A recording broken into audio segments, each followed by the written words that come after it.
கிறிஸ்துவில் அன்புக்குரியவர்களே, கிறிஸ்துவ வரலாற்றில் புனித பயணத்தில் நிறைவு செய்யக்கூடிய காலம்.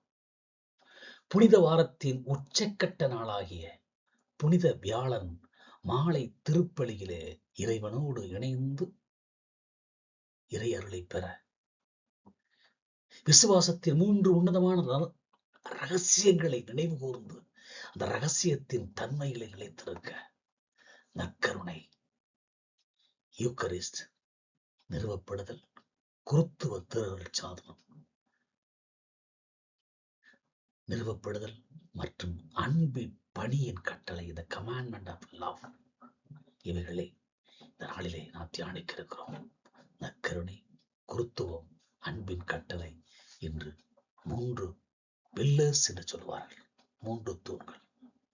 இன்றைய கடவுளுடைய வார்த்தை விடுதலை பயணம் 12 1 முதல் 8, 11, 14, 1 கொரிந்தியர் 11, யோவான் நற்செய்தி 13 அதிகாரத்தை நாம் தியானிக்க இருக்கிறோம். புனித வியாழின் நோக்கமான கடந்து செல்லும் படி மற்றும் அதன் தன்மையான சேவை பணிகள், தாழ்மை ஆகியவற்றை பற்றி ஆழமாய் நமக்கு எடுத்துக் கூறுகின்றன. பாஸ்கா பலியின் அர்த்தம் என்ன? இயேசு ஏன் சீடர்களின் பாதங்களை கழுவினார் என்ற கேள்விகளை இன்று நாம் தியானித்து நம் வாழ்விலே பயணத்தை உறுதிப்படுத்துவோம்.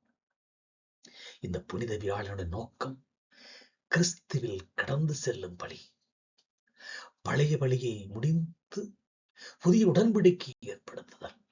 இன்றைய முதல் மற்றும் 2ஆம் வாசகங்கள் பாஸ்கா பலியும் புதிய உடன்படிக்கையின் பலியும் இணைத்து புனித வியாழனுடைய நோக்கத்தை மிகவும் ஆழமாய் அர்த்தமுள்ளதாய் நமக்கு எடுத்துக் கூறுகிறது. பழைய பாஸ்கா விடுதலை பயணத்தின் தொடக்கமாக இஸ்ராயலர் ஆட்டுக்குட்டியை பலியிட்டு அதன் இரத்தத்தை நிலையில் 2 கதவுகள் நெல்லிலும் தெளித்து சட்டத்திலும் பூசினர். இது மரணத்திலிருந்து விடுதலையை குறிக்கும் ஒரு கடந்து செல்லும் பாஸ்கா பலி என்று அவர்கள் கருதினார்கள். புதிய பாஸ்கா திவ்ய நற்கருணை. இயேசு கிறிஸ்து தாம் காட்டிக் கொடுக்கப்பட்ட இரவில் அப்பத்தையும் திராட்சரசத்தையும் எடுத்து, இது உங்களுக்காக கையளிக்கப்படும் என் உடல், இது என் இரத்தத்தால் நிறுவப்படும் புதிய உடன்படிக்கை என்று கூறி தன்னையே பலியாக ஒப்புக் கொடுக்கிறார். 1 கொரிந்தியர் 11.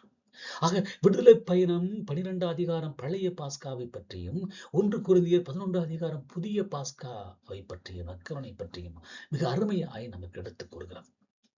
இந்த புனித வியாழன் நோக்கம் என்ன? இந்த ரகசியத்தின் நோக்கம் பழைய பலிகளை விட்டுவிட்டு சிலுவையில் தம்மையே முடிவில்லாத வழியாக ஒப்புக் கொடுத்த இயேசுவின் அன்பை நற்கருணை வடிவத்தில் என்றென்றும் நம்மிடையே நிலைக்கச் செய்வதாகும். நாம் அவருடைய மரணத்தை நினைவு கூர்ந்து அவருடைய வருகையை அறிவிக்க அழைக்கப்படுகிறோம்.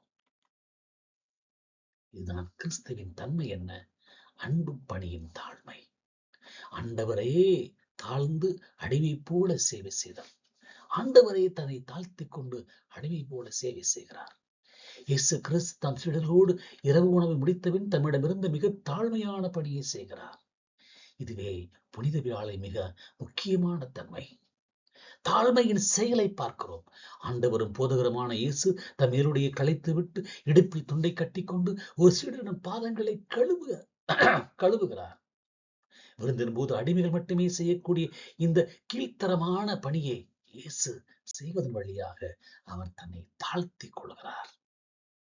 இயேசு, நான் உங்கள் ஆண்டவரும் போதகருமாய் இருந்தும் நான் உங்கள் பாதங்களை கழுவினேன் என்றால் நீங்களும் ஒருவருக்கொருவர் கால்களை கழுவ கடமைப்பட்டிருக்கிறீர்கள் என்கிற ஒரு அன்பின் கட்டளையை கொடுக்கிறார். இது வெறும் சடங்கு அல்ல. நாம் சடங்கோடு முடித்து விடுகிறோம். இது அன்பு பணியின் புதிய கட்டளை. அன்பு பணியின் புதிய கட்டளை. இந்த நாளினுடைய தன்மை உயர்ந்த நிலையில் இருப்பவர்களே தாழ்ந்து பணிவிடை செய்ய வேண்டும் என்பதாகும். அன்பு, தியாகம் மற்றும் சேவை ஆகியவற்றில் மட்டுமே அதிகாரம் இருக்க வேண்டும் என்று அதிகாரிகளுக்கும் தலைமை பொறுப்பில் இருக்கக்கூடிய ஒவ்வொருவருக்கும் உணர்த்தக்கூடிய செயல். நாம் மற்றவர்களிடம் சேவை செய்யும்படி எதிர்பார்க்காமல் நாம முன் வந்து சேவை செய்ய வேண்டும் என்று அது இல்லவே இல்லை. சேவை என்பது இல்லை. சேவை எனக்கு செய்ய வேண்டும் என்ற எதிர்பார்ப்பு அதிகமாக இருக்கிறது. இங்கு இறையில் நோக்கம் என்ன? அதிகாரம், சேவை மற்றும் தியாகம். அதிகார போட்டியை களைய வேண்டும். நிலைத்திருக்கும் கிறிஸ்துவும் பாதங்களை கழுவும் அவருடைய பணியும் நமது பொது வாழ்வில் நேரடியாக பொருந்த வேண்டும். நற்கருணை ஏற்றிருக்கக்கூடிய ஆண்டவர் பாதம் கழுவக்கூடிய அந்த ஆண்டவரோடு இணைந்திருக்க வேண்டும். இல்லையேல் அதில் எந்த அர்த்தமும் இல்லை. இயேசு பாதங்களை கழுவிய நிகழ்வு சான்று சீடர்கள் தங்கள் யார் பெரியவர் என்று விவாதித்துக் கொண்டிருந்ததை நாம் மறந்துவிட மாட்டோம். இன்றைய பொது வாழ்விலும் அரசியல் வாழ்விலும் ஆன்மீக வாழ்விலும் மதத்திலும் எல்லா தலங்களிலும் அதிகார போட்டியும் தலைமையை நாடும் ஆசையும் அதிகமாக நிரம்பி நிரம்பி இருப்பதை நாம் பார்க்கிறோம். எனவே இன்று புனித வியாழன் உண்மையான தலைமைத்துவம் என்பது என்ன? சேவை என்பதை சுட்டி காட்டுகிறது. சேவை என்பதை அடிக்கோடிட்டு காட்டுகிறது. பாதங்களை கழுவக்கூடிய தலைமைத்துவம் என்று தேவை. அதிகாரம் உள்ள தலைமைத்துவம் அல்ல, அடிமைப்படுத்தும் தலைமைத்துவம் அல்ல, ஸ்டேட்டஸ்கோவை மெயின்டைன் பண்ணும் தலைமைத்துவம் அல்ல. ஒரு தலைவர் தாழ்ந்து தன்னலம் கருதாமல் சமூகத்தின் மிகவும் பலவீனமான பிரிவினருக்கு பணிவிடை செய்ய அழைக்கப்படுகிறார். கிறிஸ்து தம்மையே உடலாகவும் இரத்தமாக அளித்தது போல நாமும் பொது வாழ்வில் சமூக நீதிக்காக நமது நேரத்தை, ஆற்றலை, செல்வத்தை தியாகம் செய்ய வேண்டும். வெறும் பதவிக்காகவோ புகழுக்காகவோ அல்லாமல் கிறிஸ்துவின் அன்பை போல ஒருவருக்கொருவர் சேவை செய்வதே நமது சவாலாக இருக்க வேண்டும். இறுதியாக அன்புக்குரியவர்களே, புனித வியாழனின் இந்த ரகசியங்களை கண்டுகொள்வோம். தாழ்மையின் பணியில் நிலைப்போம்.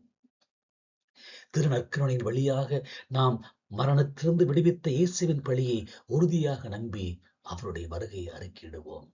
பாதம் கழுவும் பணியின் மூலம் நம் தாழ்மையின் பணியை ஏற்றுக்கொண்டு நம் குடும்பத்திலும் சமூகத்திலும் தலைமையை நாடாமல் தாழ்மையோடு சேவை செய்ய உறுதியேற்போம். இன்று தலைமை அதிகாரமானவற்றைத்தான் அதிக தலைவர்கள் தேடுகிறார்கள். அதை நாடாமல் தாழ்மையோடு சேவை செய்ய நம்மை ஒப்புக் கொடுப்போம்.